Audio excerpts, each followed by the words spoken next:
जय श्री राम। तो हम कर रहे हैं यूपी बोर्ड का क्लास 12 2024 का फिज़िक्स का पहला सेट, ये वाला। और हम जो है इसके क्वेश्चंस जो है 5 के ढह तक कर चुके हैं। तो अब है हमारे सामने नया खंड ये और क्वेश्चन नंबर 6। बोर का क्वांटीकरण अभिग्रहित क्या है, इसका स्पष्टीकरण दे ब्रोगली द्वारा कैसे किया गया और बोर के परमाणु मॉडल की कमियां क्या है, ये इस क्वेश्चन ने पूछा हमसे। इसको उत्तर दे दें। तो देखिए, बोर का मॉडल हाइड्रोजन परमाणु के लिए बोलता है कि इलेक्ट्रॉन जो है वो नाभिक के चारों तरफ कुछ खास कक्षाओं में ही चक्कर लगा सकता है। ठीक है, ऐसा नहीं कि वो किसी भी कक्षा में घूम सकता है, कुछ खास कक्षाओं में ही इलेक्ट्रॉन नाभिक के चारों तरफ जो है चक्कर लगा सकता है। और वो कौन सी खास कक्षा होगी जिसमें वो चक्कर लगा सकता है, तो उसके लिए बताते हैं कि जिसमें उसका कोणीय संवेग, जिसमें इलेक्ट्रॉन का कोणीय संवेग h/2 पाई का पूर्ण गुणज हो। मतलब इलेक्ट्रॉन का कोणीय संवेग mvr अगर h/2 पाई है, या फिर 2h/2 पाई है, या फिर 3h/2 पाई है, इन्हीं कक्षाओं में इलेक्ट्रॉन रह सकता है, इन्हीं कक्षाओं में इलेक्ट्रॉन जो है चक्कर लगा सकता है। ये है बोर का, क्या बोला इसने, अभिग्रहित। ठीक है, इसको लिख के बताते हैं कि इलेक्ट्रॉन केवल उन्हीं कक्षाओं में चक्कर लगा सकता है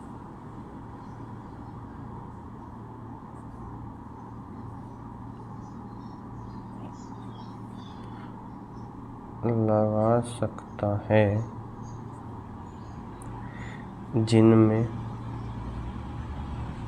उसका कोणीय संवेग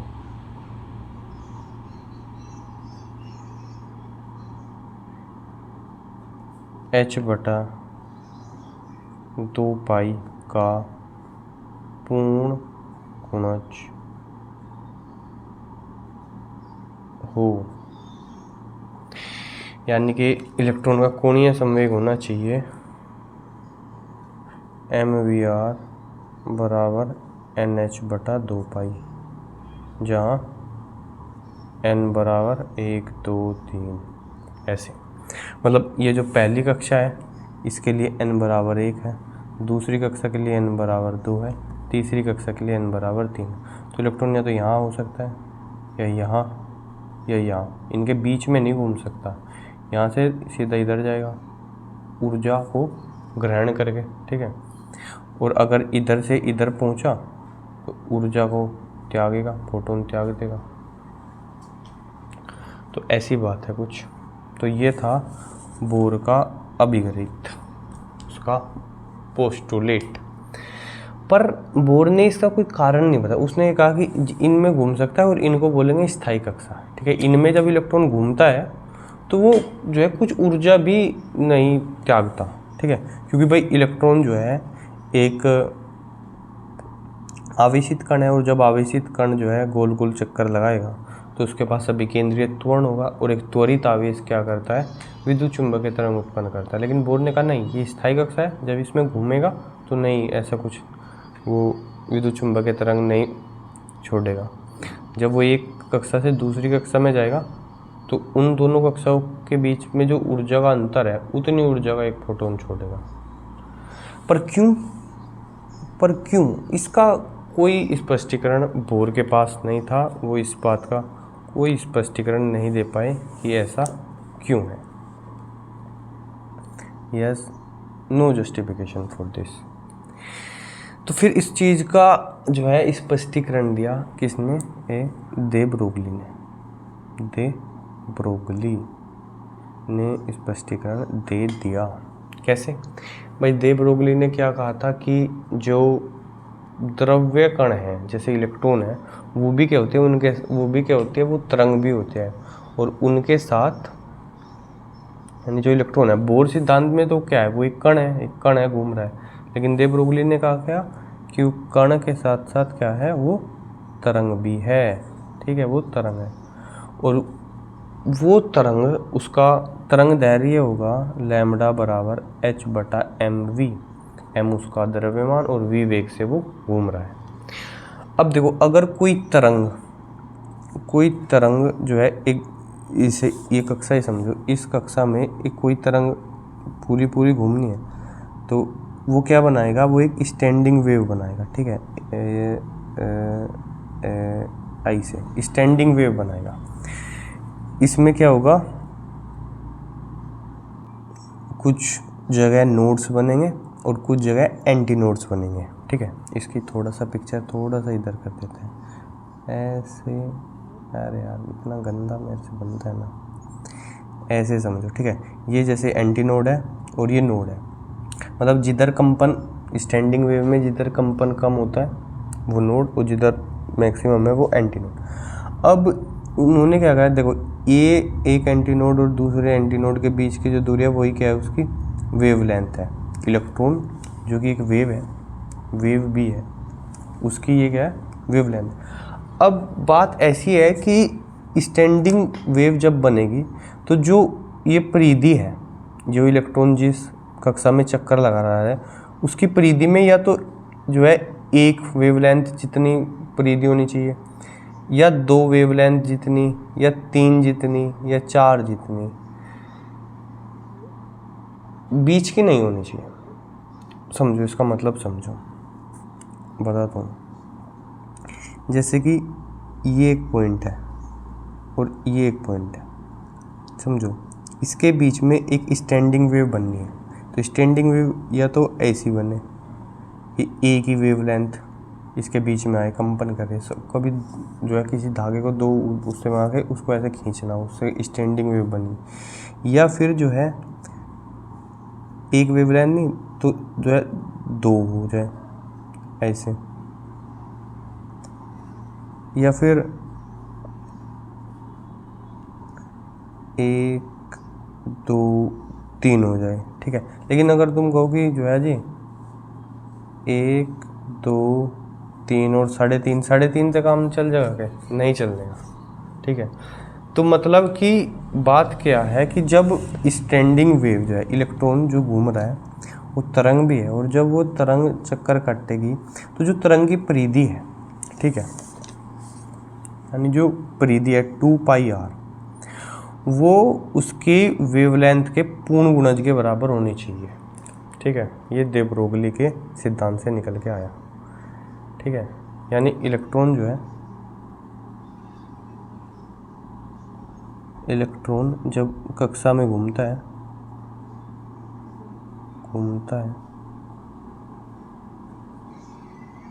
तो स्थिर तरंग बनाता है। ठीक है, क्या करता है, स्थिर तरंग बनाता है।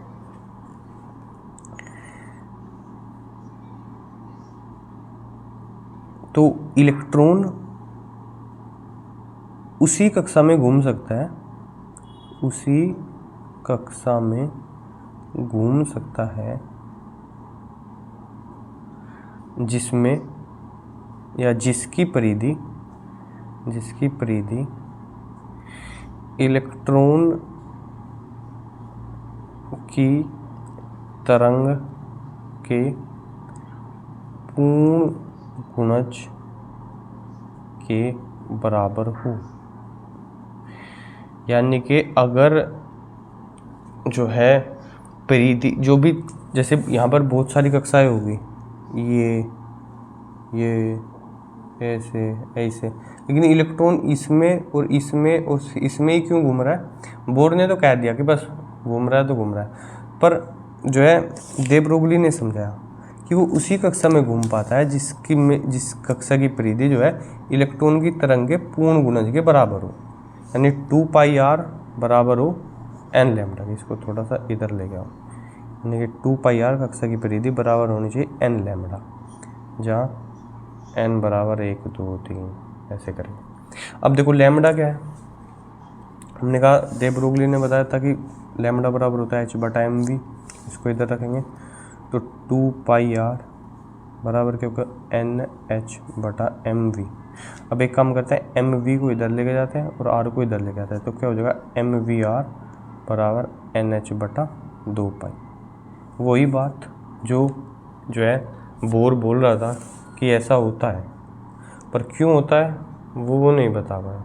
वो दे ब्रोगली ने समझाया कि इलेक्ट्रॉन जो है उसी कक्षा में घूम सकता है जिसकी परिधि इलेक्ट्रॉन की तरंग के पूर्ण गुणज के बराबर, इलेक्ट्रॉन की तरंग दैर्ध्य के पूर्ण गुणज के बराबर हो। हाँ, तो ये है, इस तरह जो है दे ब्रोगली ने उसका क्या किया, क्या आता क्वेश्चन, उसका स्पष्टीकरण दिया। ठीक है, इसका स्पष्टीकरण दे ब्रोगली द्वारा कैसे दिया गया। अब आ गया कि बोर के परमाणु मॉडल की कमियां क्या है। तो देखो इधर इसकी कमी गिनते हैं। पहली कमी जो है ये केवल एक इलेक्ट्रॉन वाले सिस्टम पे ही काम करता है। ठीक है, जैसे कि हाइड्रोजन हुआ, लिथियम 2 पॉजिटिव, लिथियम में कितने रहेगा, हाइड्रोजन हीलियम 2 पॉजिटिव, ऐसे ही सिस्टम पे काम करता है। हीलियम पॉजिटिव पे भी करेगा, उसमें भी एक इलेक्ट्रॉन बचेगा।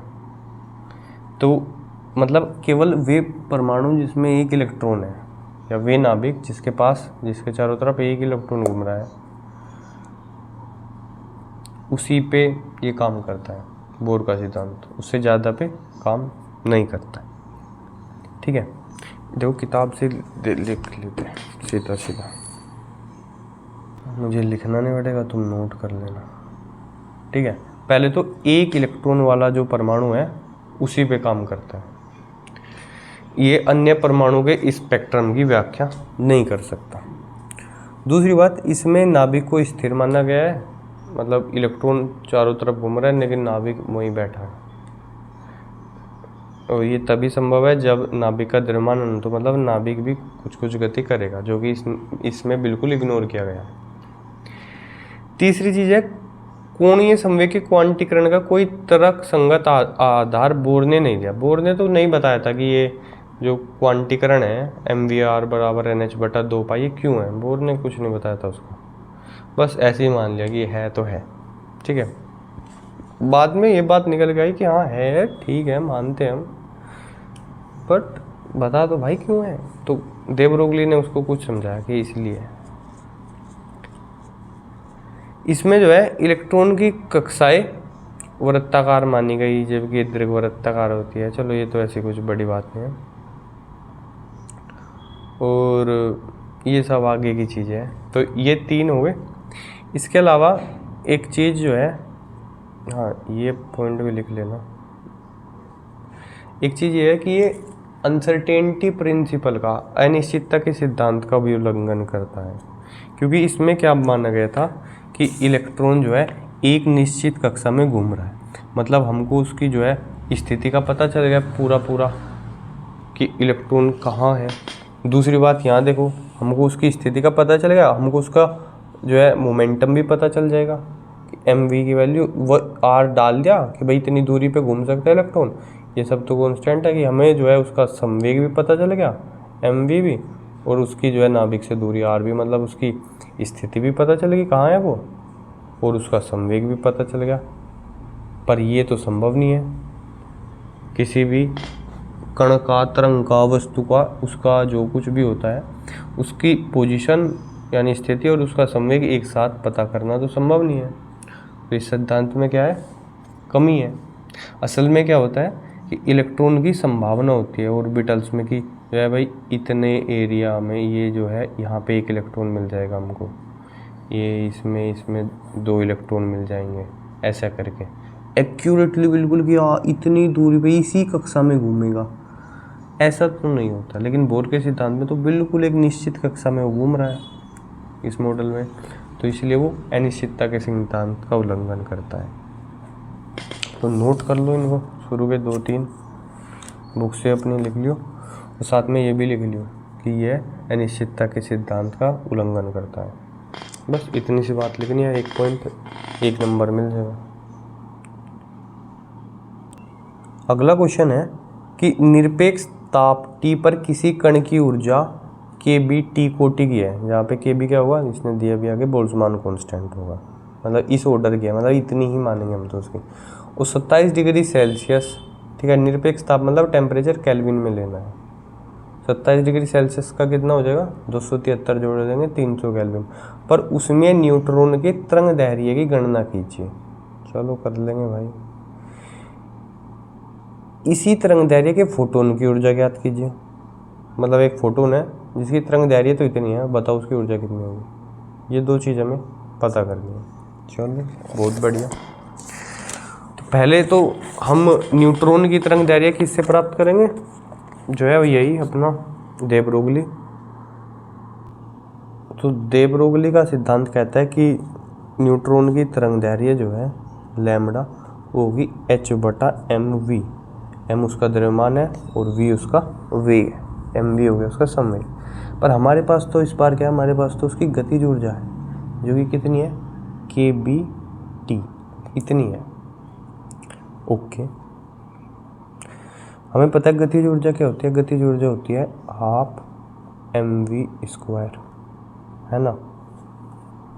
तो दोनों साइड m की मल्टीप्लाई कर देंगे, इस 2 को इधर ले जाएंगे तो 2me, तो क्या हो जाएगा m² और v²। तो m की मल्टीप्लाई कर दी, m² हो गया, तो इस 2 को इधर ले गए। यहाँ से mv की वैल्यू क्या आ जाएगी, √में 2me। ठीक है, m क्या है, यहाँ पर द्रव्यमान है न्यूट्रॉन का, कितना होता है, लगभग 1 mu एटॉमिक मास यूनिट, यानी 1.67 × 10⁻⁻27 kg, इतना दिया जाएगा। और ऊर्जा E की वैल्यू क्या है, kBt। ये किसकी वैल्यू आ गई, mv की आ गई। ठीक है, रूट ले लिया दोनों साइड, मतलब मेरा लैम्बडा हो जाएगा क्या, h/√2me। और E की वैल्यू क्या रखेंगे, kBt, यानी λ/h/√2m kB और t। अब सबकी वैल्यूज़ लिख लेते हैं। m की वैल्यू तो ये हो ही गई, उसके द्रव्यमान की वैल्यू। बोल्ट्जमान कांस्टेंट की वैल्यू होती है 1.38 × 10⁻⁻का कितना होता है, बताओ, मैं तो भूल गया यार। देखो बुक में देख के आओ, वो बताओ मेरे को कितना होता है, 23 जूल पर केल्विन। ठीक है, और T तो कितना है, 27 डिग्री सेल्सियस है, यानी 300 केल्विन है। अब इन तीनों की मल्टीप्लाई कर लेते हैं, क्योंकि इधर मल्टीप्लाई करनी है ना। तो देखो, और h की वैल्यू क्या है, h की भी लिख लो, 6.63 × 10⁻⁻34 जूल सेकंड। ठीक है, तो सबकी वैल्यूज़ इधर लिख लेंगे। एक काम करते हैं, m kB और t की अलग से मल्टीप्लाई कर देते हैं इधर। तो एक तो है 1.67 × 10⁻⁻27, एक है 1.38 × 10⁻⁻23, और एक है फिर 300। तो 10⁻⁻23 और -23 और 27 कितनी हो जाएगी, 50 हो जाएगी। और 50 में से ये तो 300 या 2 प्लस के, तो कितनी हो जाएगी, 48 बचेगी। तो ये हो जाएगा 1.67 × 1.38 × 3 × 10⁻⁻48। ओके, और यूनिट तो पता है, बाद में लैम्बडा निकाल रहे हैं तो मीटर ही आने वाली। तो वैल्यूज़ लिख लेते हैं लैम्बडा की। तो 6.63 × 10⁻⁻34 बटा रूट में 2 गुणा, इन तीनों की गुणा होगी, ये 1.67 ×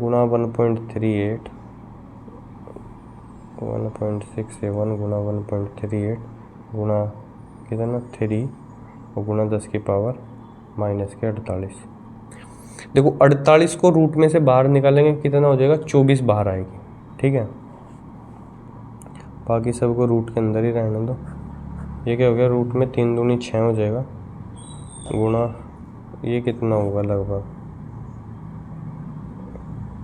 1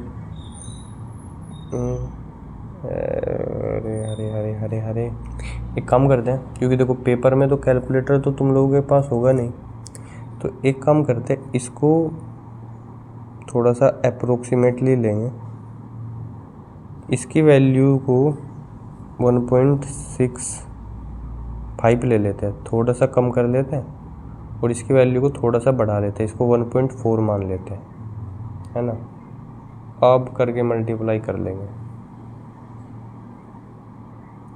अब मल्टीप्लाई में भी क्या करेंगे, पॉइंट हटा देते हैं, इसको ना, इसको 1.65 को, इसका एक पॉइंट इधर ले जाते हैं, ठीक है, इधर से पावर कम कर लेंगे, मतलब बढ़ा लेंगे इसमें, और इसका भी एक पॉइंट इधर ले जाते हैं, तो ये क्या हो जाएगा, ये हो जाएगा 16.5 और ये हो जाएगा 14। अब 16.5 क्या हो जाएगा, 33/2 हो जाएगा, 33/2, है ना, और ये 14। तो देखो 2 पॉइंट हम लेके गए हैं, तो माइनस में 2 पावर और लेके जाएंगे, मतलब 50 की 50 ही हो जाएगी फिर से। तो ये हो गया 33/2 गुणा 14 और गुणा जो है 10 की पावर 50 को बाहर निकालेंगे तो बाहर कितनी आएगी, -25 आएगी, ऊपर माइनस की कितनी है, 34 है। अब देखो इस तरह से काट लेंगे 3। अब 33 दिए कितना हो गया, 99 हो गया, और 99 की 14 में मल्टीप्लाई करनी है, तो 99 को 100 ही समझो, है ना, 1400 के करीब, और उससे 14 कम, मतलब 1300 कितना हो जाएगा, 84। तो इसके ये वैल्यू आएगी। इसके आसपास अंडर रूट क्या होता है, इसके आसपास तो एक तो 36 का होता है 1296, तो 37 का होता होगा कुछ, 1300 कितना होता होगा पता नहीं, 37 का स्क्वायर, 37 का स्क्वायर कितना होता है, निकालो निकालो कॉपी पेन लेके, 37 गुणा 37, 1369। हाँ तो बहुत पास है, 1386 है, 1369 है, कोई बात नहीं। तो इसको बाहर निकाल के 37 बाहर निकाल देंगे, तो 6.63 बटे में 37 और गुणा ये कितना बचेगा, 10 की पावर -9 बचेगा।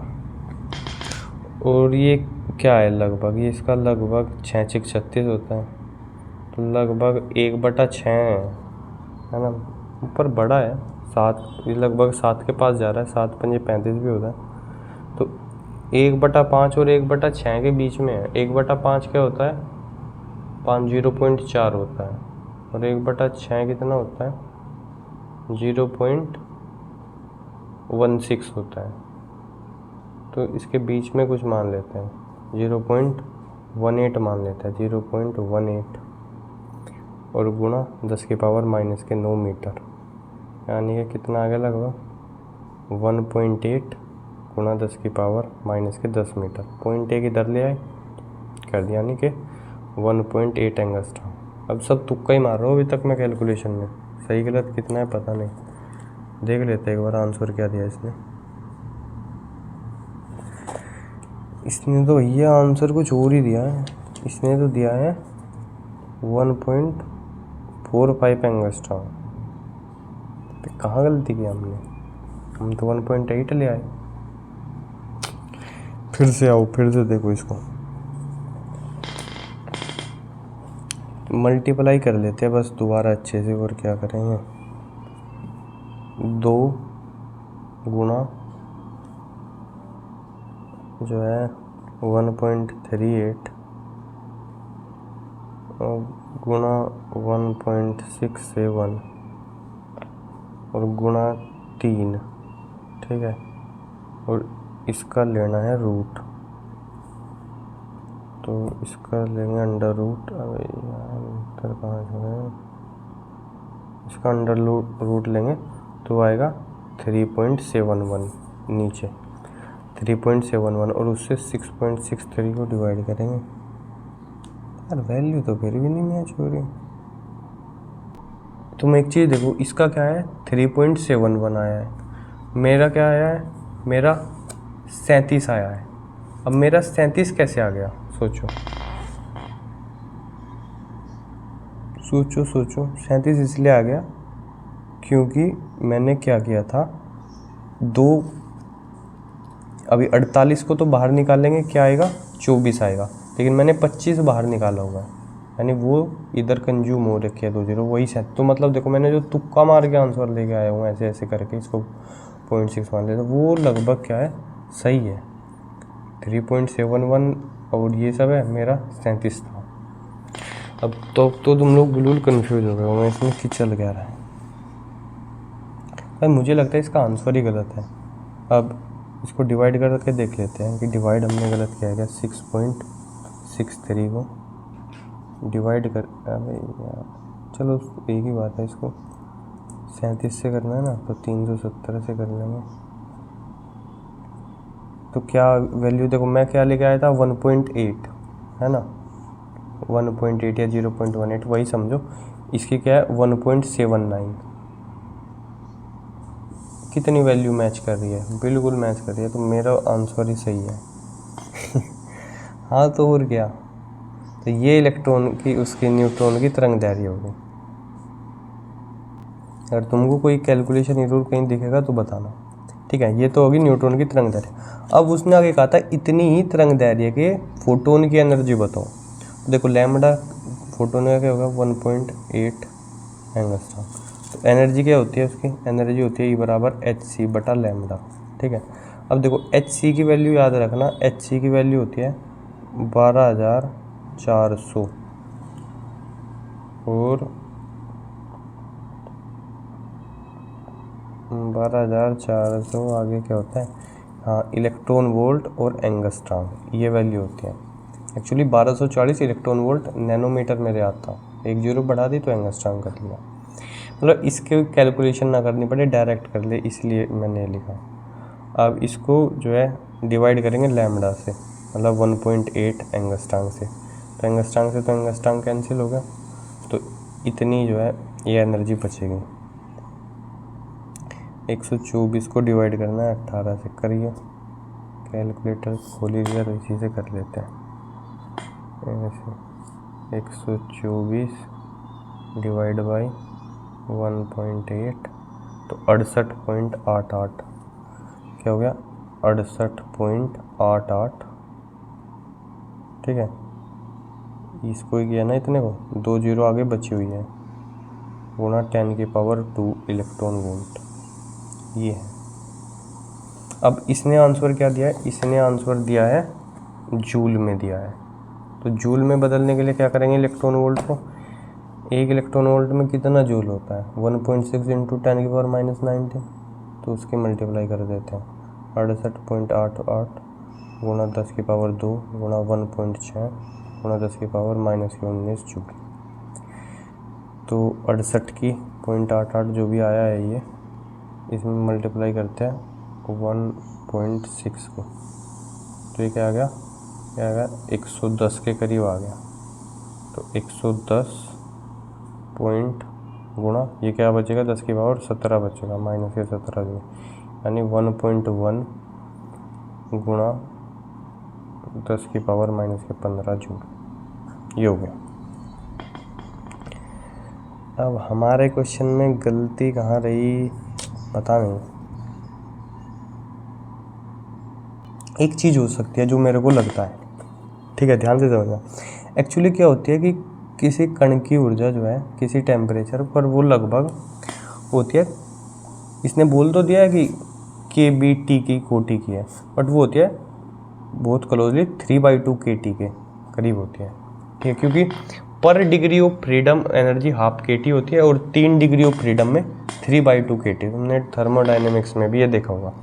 तो अगर मैं इसको जो मैंने यहाँ पर जो ये kBT लिया हुआ है एनर्जी को, अगर मैं इसको 3/2 ले लूँ तो क्या होगा, तो जो यहाँ पे मैंने ये मल्टीप्लाई की थी KB की T की, यहाँ भी मतलब मेरे को क्या लिखना पड़ेगा 3/2 लिखना पड़ेगा। यहाँ से 2 से 2 कैंसिल हो जाएगा और यहाँ क्या बचेगा 3 बचेगा, मतलब फॉर्मूले में इधर क्या आ जाएगा लैम्बडा बराबर h बटा अंडर रूट में 3m kBT, ये हो जाएगा। इसको करके वैल्यू निकाल के देखते हैं। मेरे को पता था एक्चुअली कि 3 वाला भी होता है, पर मैंने बोला कि ऑर्डर कोटि का होता है तो वही लिख के देख लेते हैं। तो अब देखो 3 लेंगे, तो जहाँ पर हमने 2 की गुणा करी थी यहाँ पे, वहाँ पे हमें अब 3 की गुणा करनी पड़ेगी, 3 की गुणा करनी पड़ेगी। तो जहाँ 3 दूनी 6 हो गया था, वहाँ 3 दूनी 9, 3 3 9 हो जाएगा, 3 3 जा 9 हो गया मेरा इधर। तो अभी हो गया 9, और रूट को अब ये 9 तो रूट से सीधा बाहर आ जाएगा, 3 बाहर आ जाएगा, है ना। अब देखो इधर ये तो वही का वही है, बस यहाँ पे थोड़ा सा चेंज हुआ है, जब 6 लिखा हुआ था वो 9 बन गया, ठीक है। तो घिच पिच थोड़ी ज़्यादा हो गई है, कोई बात नहीं, पर इतना चलता ही है, पर पढ़ना है। नीचे 3 आ गया है, और रूट में अभी भी क्या है, 33 है और 14 है, ठीक है। रूट में 33 गुणा 14, और 10 की पावर कितनी होगी है, -9 होगी है मीटर में, ठीक है। तो 3 से तो इसको हम जो है काट लेंगे, क्या आ जाएगा 2.21 आ जाएगा ऊपर तो, और नीचे 33 की और 14 की गुणा करनी है, 14 थी 42, 14 थी 42, कैरी 4, 14 थी 42 और 4 46, ये हो गया। तो इसके आसपास रूट में है ये, अभी रूट में 462 का आंसर देखते हैं क्या होता है। रूट में 462 21 से कुछ आएगा 21.4 में 21.5 मान लेते हैं, ठीक है। तो ऊपर क्या होगा 2.21 और नीचे क्या होगा 21.5, ठीक है। इसको भी इसी से कर लेते हैं डिवाइड, इस 2.21 डिवाइड बाई कितना 21.5, 21.5 कितना आया, ये आ गया 0.102, तो लगभग 0.1 ही मान लेते हैं ना, ये 22 है ऊपर, ये 21 है, लगभग बराबर ही तो है ना। तो 0.1 और ये क्या आ गया 10 की पावर -9 मीटर। तो ये तो इस बार 1 एंगस्ट्रॉम की वैल्यू आएगी लगभग, क्या हो कह रहा है। पिछली बार 1.8 थी, इस बार 1 हो गई सीधा। ईसन भाई ये 1.45 क्यों नहीं आ रहा है।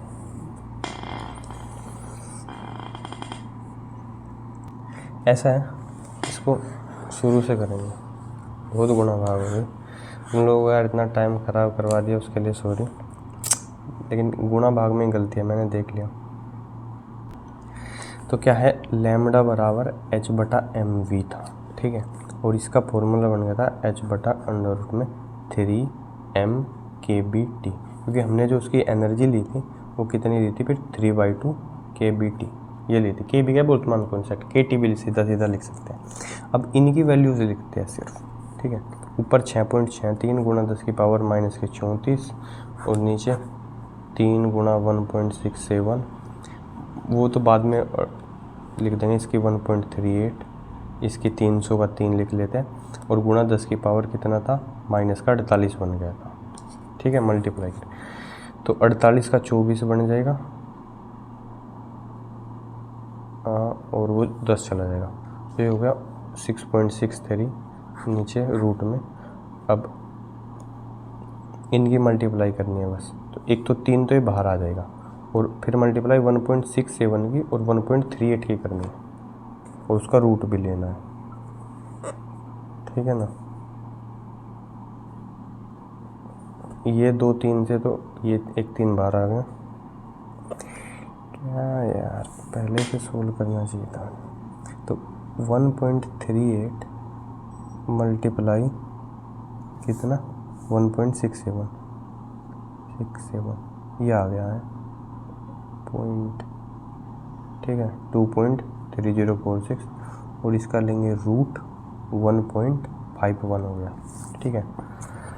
तो रूट में क्या बच गया था 2.3046, और इधर तो 10 की पावर देखो 48 बाहर निकलेगा 24, तो 10 की पावर -10 बचेगी, ठीक है। इसका रूट लिया तो क्या आ गया 1.51, तो क्या 6.63 नीचे 3 गुणा 1.51 और गुणा 10 की पावर -10 मीटर, ये लैम्डा।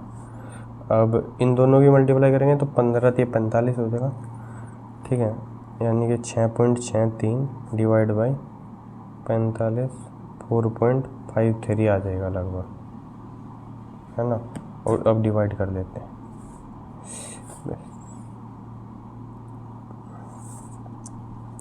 6.63 डिवाइड बाई कितना 4.53 कितना आ गया, ये आ गया 1.46, हाँ लगभग वही आ गया 1.46 गुणा 10⁻⁻10 मीटर, यानी कि लगभग 1.46 एंगस्ट्रॉम, ठीक है। उसने 1.45 दिया हुआ है। फिर क्या करेंगे, फिर बोलेंगे कि E बराबर hc/λ है, और इधर 1240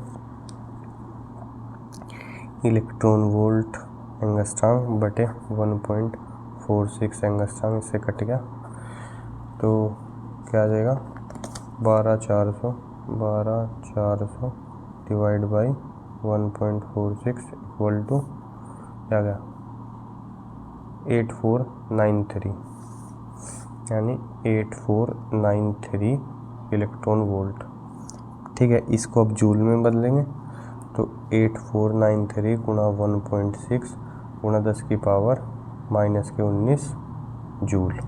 अब इसमें 1.6 की मल्टीप्लाई कर देते हैं, 1.6 इक्वल टू ये आ गया 13,589 गुणा 10⁻⁻19 जूल। पॉइंट को 4 पॉइंट इधर ले आएंगे तो 1.35 इंटू 10⁻⁻15 जूल, ठीक है। उसका आ रहा था कितना 1.4 आ रहा था, और -15, तो ठीक है भाई, इतनी कैलकुलेशन को तो हम अप्रोक्स मान सकते हैं, ठीक है। ये भी आ गई वैल्यू, ये भी। देखो टाइम खोटी हुआ है, बहुत ख़राब हुआ है, बट इससे एक कंसेप्ट क्या हुआ, ठीक है, कोई बात नहीं। जय श्री राम।